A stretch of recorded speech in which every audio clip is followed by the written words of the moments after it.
noite, temos visto então que a fé é um conhecimento por confiança na autoridade da pessoa que revela. Agora, concretamente, passando para a fé cristã, a questão se põe da seguinte forma. Dá para conhecer a Deus em profundidade e a questão é saber então, o que Deus nos falou. Primeiro, será que Deus nos falou? E segundo, o que Deus nos falou? E a isso se dá o nome, em geral, de revelação. Revelação é o conteúdo total do que Deus nos propôs a seu respeito. Portanto, propõe a nossa fé. Ou seja, nos dá a conhecer baseado na sua autoridade. Acontece que a autoridade de Deus, a revelação, é uma autoridade imediata. Né? Ou seja, tem que passar necessariamente, porque, digamos, caso contrário, Deus nos esmagaria. Né? Se Deus estivesse visível aos nossos sentidos, sendo Ele a totalidade da verdade e sendo a totalidade da bondade, a sua presença seria de tal forma esmagadora que impediria a liberdade humana. Então, para que não prejudicar a liberdade humana, para que a liberdade humana possa ser preservada, Deus se revela imediatamente, através de seres humanos e através da igreja, pelo menos por hipótese. Né? O conteúdo daquilo que Ele revela, portanto, o conteúdo da revelação é o que se chama classicamente de depósito da fé. Depósito como se diz que alguém deixa uma joia em depósito com outra pessoa. Né? Deus nos entrega algo precioso, né, para que nós passemos adiante. Essa é a ideia central que está por trás da revelação. Agora, esse depósito da fé está contido em três, digamos, grandes reservatórios, ou pelo menos é transmitido por três grandes vias, que são a Sagrada Escritura, a Bíblia, a tradição e o magistério da igreja. E as três são conexas. Esse é um caso único da religião cristã, concretamente mais ainda das igrejas cristãs, católica e ortodoxa, né? E especialmente da igreja católica. Já vamos especificar por quê. A Sagrada Escritura é aquilo que comumente conhecemos por Bíblia, né? Dividido em Antigo e Novo Testamento. A razão pela qual os cristãos aceitam a Sagrada Escritura como revelada não é que na própria Sagrada Escritura se diga que ela é revelada. Né? Isso seria uma afirmação de tipo contrassensual. Né? Se o gibi do Pato Donald dissesse que o gibi do Pato Donald é revelado, isso não faria dele algo revelado. Né? Escritos que se dizem autorizados, ou transmitem, que pretendem transmitir a palavra de Deus, existem em praticamente todas as religiões, mas isso não pode ser uma garantia da própria autenticidade. O que para um cristão garante a autenticidade da Sagrada Escritura é justamente o fato da Escritura vir apoiada pela tradição, né? E, sobretudo, autorizada, explicitada pelo magistério. Quem afirma que aqueles livros que compõem a Sagrada Escritura, tanto do Antigo quanto do Novo Testamento, são palavra de Deus, é a igreja, e não apenas a própria Sagrada Escritura. O protestantismo, em geral, afirma, digamos, essa coisa um pouco circular, de que a própria Sagrada Escritura garantiria a autoridade da Sagrada Escritura. Mas isso, digamos, não permite que a gente simplesmente aceite, porque é insuficiente como o testemunho interno. A tradição é o conjunto dos ensinamentos de Cristo transmitidos através dos apóstolos e depois pelos escritores eclesiásticos das primeiras gerações, né, que são normalmente chamados de padres da igreja, né, e que tem que apresentar três características que são santidade de vida, né, ortodoxia de doutrina, isto é, todo o conjunto dos seus ensinamentos bate com o restante dos ensinamentos contidos na Sagrada Escritura e nos outros padres e com o magistério, né? E tradição unânime, que são considerados unanimemente como padres, como pessoas autorizadas, né, para transmitir a verdade cristã. A tradição não acrescenta estritamente nada ao depósito da fé. Ela simplesmente não traz grandes novidades, vamos dizer assim. Simplesmente ela explicita uma série de aspectos, porque, na sua maior parte, os padres da igreja são ou sacerdotes ou bispos que estão empenhados em ensinar o povo fiel, em transmitir a sua experiência de fé e em ajudar em combater determinados ensinamentos que são contrários àquilo que a igreja tem para transmitir, as chamadas heresias. Muito bom. É preciso distinguir a tradição das tradições locais. Né? Na tradição é preciso distinguir tradições locais que são próprias de uma determinada igreja. Por exemplo, a igreja caldaica da Síria e do Iraque, do Malabar, né? Ou de alguma igreja ortodoxa, ou mesmo tradições locais da igreja romana. É preciso distinguir isso da chamada grande tradição, ou tradição com maiúscula, a tradição propriamente dita, que essa é a que verdadeiramente apoia a Sagrada Escritura como fonte de revelação da fé. A tradição com maiúscula é aquela que é aceita universalmente. E as locais têm que ser sempre contrastadas no universal para ver se podem ou não aceitar. Muitas coisas de tradição local são possivelmente verdades históricas, né? Mas não necessariamente precisam ser aceitas como parte do depósito da fé. E a terceira coisa que é o que torna, então, as duas Sagradas Escrituras e tradição se apoiam uma à outra, né? Mas elas precisam de uma última fonte de verificabilidade, a última garantia de autoridade. Quem dá essa última garantia de autoridade é o magistério. O magistério é o conjunto dos ensinamentos oficiais da Igreja enquanto instituição. Né? Portanto, aquilo que os bispos, em nome dos apóstolos, né? A congregação geral dos bispos, chamada concílio, né? E por sua vez, em união com o Papa, e por sua vez o Papa, em nome de todos os cristãos, define sobre algum ponto discutível da doutrina. O magistério, ele não acrescenta nada, ele simplesmente explicita e interpreta autenticamente determinados pontos da Escritura ou da tradição. Essa é uma função extremamente importante, como dito, própria só da Igreja Católica e das Ortodoxas, né? Especialmente da Igreja Católica, porque as ortodoxas, como são pulverizadas, divididas por países, né? Têm divergências entre elas. Né? Ao passo que só a Igreja Católica mantém uma unidade universal devido a esse fato, ao fato de ter um magistério centrado em uma única pessoa, que é o Papa. Né? E a função do magistério é ajudar os fiéis a terem tranquilidade em saber como devem interpretar tal episódio da Sagrada Escritura, tal ensinamento, tal coisa, e, além disso, ajuda a distinguir o que deve ser, que pode ser crido com toda a paz, e aquilo que, enfim, é duvidoso ou ainda precisa de interiores correções. A consequência de não ter um magistério, né, no protestantismo, por exemplo, levou a que cada igreja tivesse a sua interpretação e, por sua vez, dentro das mesmas igrejas se formassem diversas correntes de interpretação e, em última análise, ocorresse uma pulverização de amplíssimo grau, né, que faz com que, em muitos casos, haja quase cada cabeça uma sentença. Né?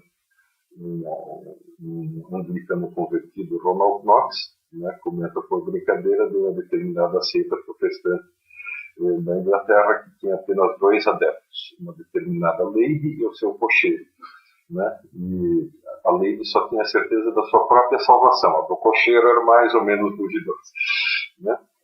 Então, para que possa haver unidade na fé, para que a fé não seja apenas um fenômeno individual sujeito à subjetividade das pessoas, né, o magistério é algo fundamental.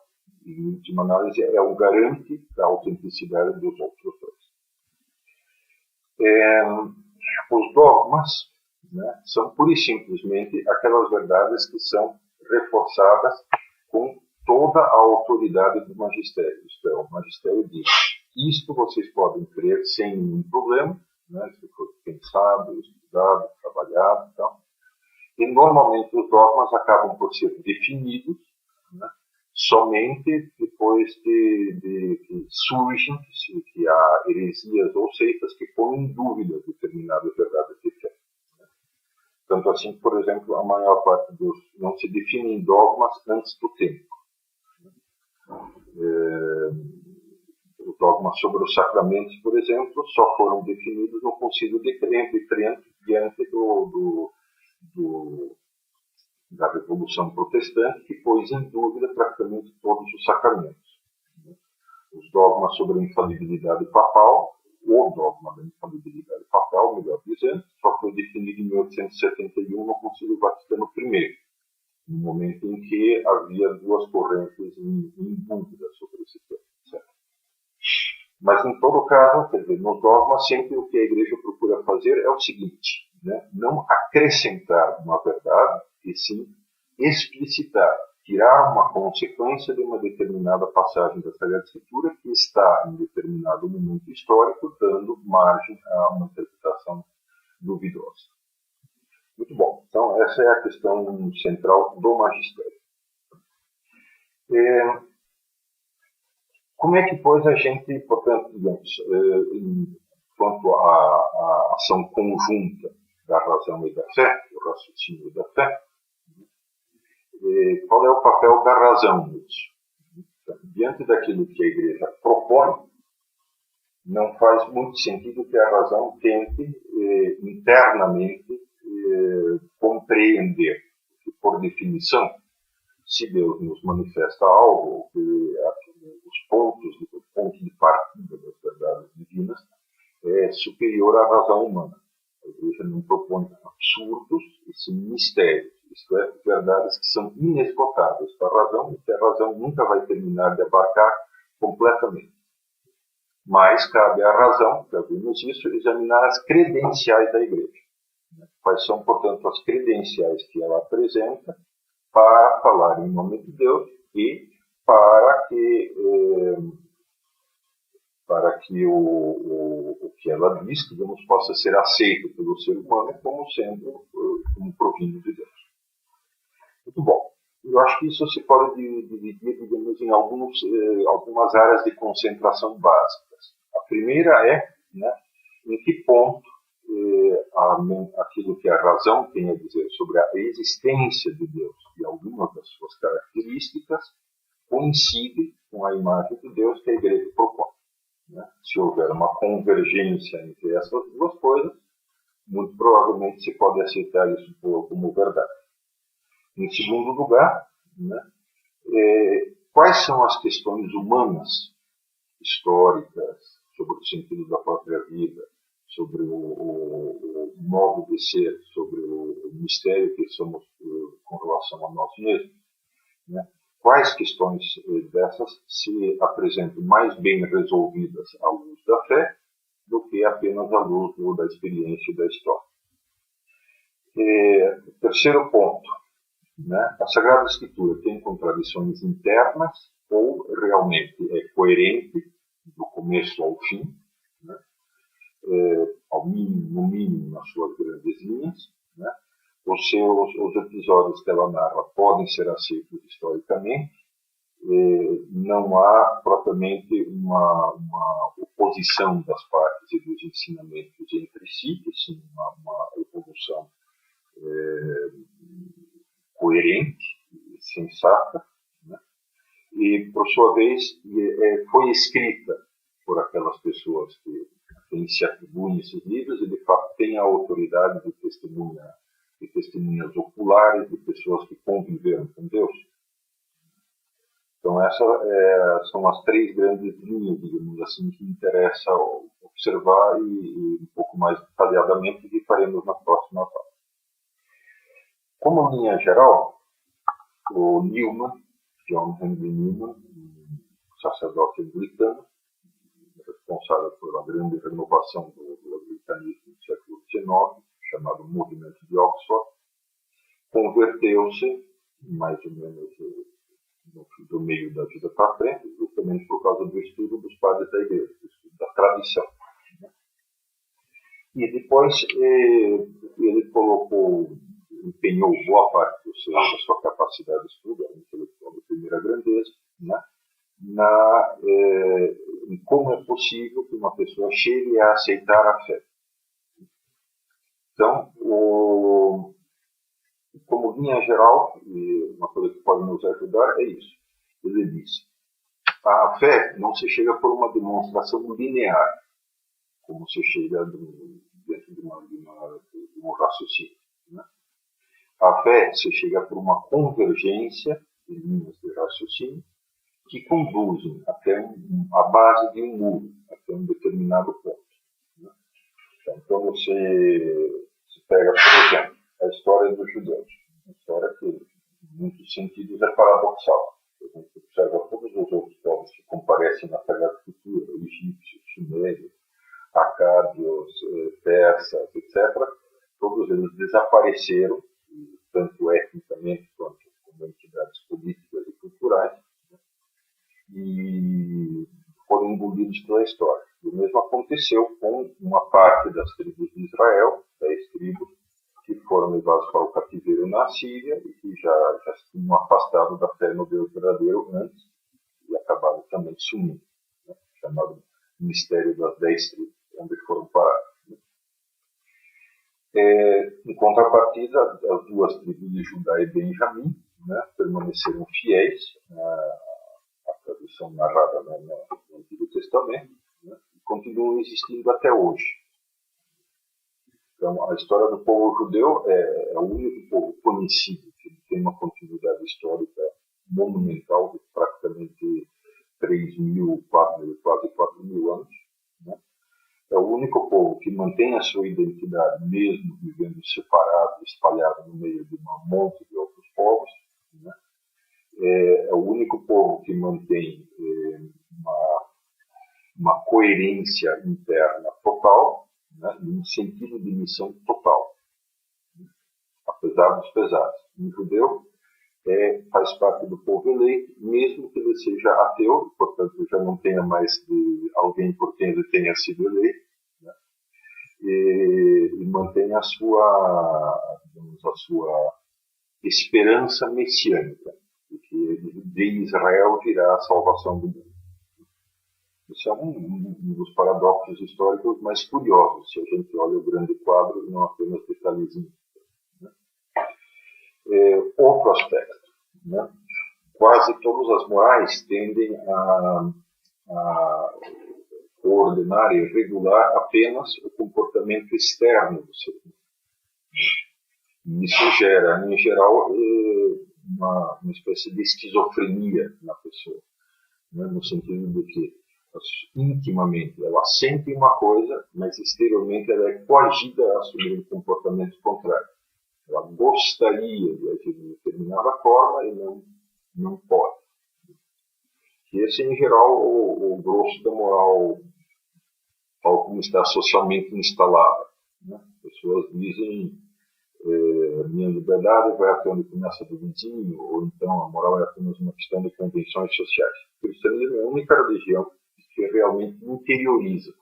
Boa parte do sermão da montanha é pura e simplesmente a interiorização das regras de moral existentes e que são praticamente comuns a todos os povos e já estão esboçadas no Antigo Testamento de maneira bastante completa. Né? Outro aspecto, muitas das verdades do cristianismo são paradoxos aparentes. Por exemplo, quem quiser salvar a sua vida, perdê-la, que fazem sentido realmente, né? Que na verdade se mostram muito mais sábios do que o aspecto contrário, quando a experiência humana, da vida humana, né, vai sendo um pouco mais bem explicitada. Né? Então, quem quiser salvar a sua vida, perdê-la. Chesterton, por exemplo, comenta que não existe nenhuma verdade mais elementar e óbvia do que essa. Né? Para entendê-la, basta que você imagine estar numa praia ao pé de uma falésia, um escarpado rochoso, né? E a maré está subindo. Se você quiser, se você não arriscar a sua vida para subir a falésia, você será afogado com a maré. Né? Portanto, a maneira mais racional e sensata de agir é justamente arriscar a sua vida. Né? E assim por diante. Quer dizer, depois, a própria Sagrada Escritura, enfim, todas essas linhas de raciocínio históricas, morais, sapienciais, etc. e tal, conduzem ao topo de uma montanha, mas a um ponto central que é o seguinte: e agora? Dá-se de frente com um muro, e esse muro diz: bom, né? Eu só posso pular esse negócio se eu quiser. Portanto, a fé nunca obriga ninguém. A fé sempre exige da nossa parte, no mínimo, o esforço de pedi-la. Não é algo que possa nascer totalmente. Por mais razões convergentes que a gente encontra, que sempre serão muitas, da própria experiência de cada um, né? Mas a fé sempre leva apenas a essa base da muralha. Esse muro só pode ser pulado quando a pessoa quiser. Esse querer, por sua vez, né, tem que ser um querer, de certa forma, permissivo. Porque, caso contrário, existe o risco de a pessoa se enganar. Né? Não, acredito porque eu quero acreditar. Isso não convence ninguém. Ninguém se convence porque ele quer se convencer de determinada forma. Também isso seria uma tautologia. Então, o que ele precisa fazer é, chegando na base dessa muralha, confessar a sua impotência para resolver sozinho os problemas propostos, né? Confessar a impotência e depois dizer: olha, né? Já que é assim, eu aceito, então, peço a Deus que me dê a fé de que eu preciso. A fé sobrenatural, a fé na revelação divina, sempre tem que ser pedida, nunca está dentro do âmbito apenas das forças humanas. Bom, e com isso, na próxima, vemos então a questão da convergência entre razão e fé quanto à existência de Deus, especialmente no tema das 5 vias de São Tomás.